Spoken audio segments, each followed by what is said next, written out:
আজকে একটা চায়ের কাপ আঁকবো। চায়ের কাপের মধ্যে আমরা টি প্যাকেটের দেওয়া আছে এরকম একটা কাপ আমি আঁকছি। চা আছে দেখেন।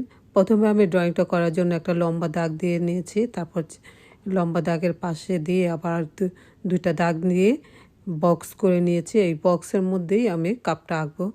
এখন কাপের মুখটা দিয়ে মুখের সাইডটা আগে এঁকে নিচ্ছি, যেভাবে রাউন্ড করে দিলাম।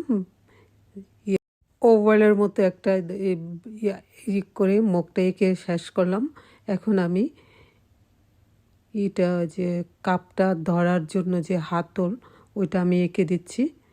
দেখেন কাপটা ধরার যে হাতলটা আঁকা শেষ হয়েছে। এখন টি প্যাকেটের এটা যে লেভেলটা আমি দিয়ে দিচ্ছি। এখানে মেঝেতে আছে, লেভেলটা পড়ে আছে, এরকম একটা ছবি হয়ে গেছে। যেহেতু চা আছে, টি প্যাকেটটা আছে, এটাও সহ আমি ড্রয়িংটা করে নিচ্ছিলাম। এখন ড্রয়িংটা করা শেষ হয়েছে, তারপর আমি পেন্সিল স্কেচ করে দিয়েছি। মুখটা পেন্সিল স্কেচ করে দেব। এভাবে পেন্সিল স্কেচ করে দিচ্ছি টেনে টেনে। বেশি ডার্ক করব না, হালকা করে দেব, যেহেতু মুখটা সাদা ছিল ওই জন্য এখানে কোনো কালার নেই। তো আমি পেন্সিল দিয়ে একটু সাবজেক্টটা সুন্দর করার চেষ্টা করছি। পেন্সিল দিয়ে একটু টেনে টেনে দিচ্ছি, স্কেচ করে দিচ্ছি। কোথাও সাদা রেখে দিয়েছি, একদম সাদাই রেখে দিয়েছি, আর কোথাও একটু কালো করে দিয়েছি, পেন্সিল দিয়ে টেনে টেনে কালো করে দিয়েছি। যেখানে আলো ছায়া পড়েছে ওইখানে একটু বেশি গাঢ় করে দিয়েছি পেন্সিলের এইটা টুনটা। তো এইভাবে আমি করছি। কাপটা মোটামুটি হয়ে গিয়েছে। এখন আমি চাটা করে দেব। চার এইটা কাপটার ভিতরে যেহেতু চা আছে, চার এগুলো করে দিচ্ছি।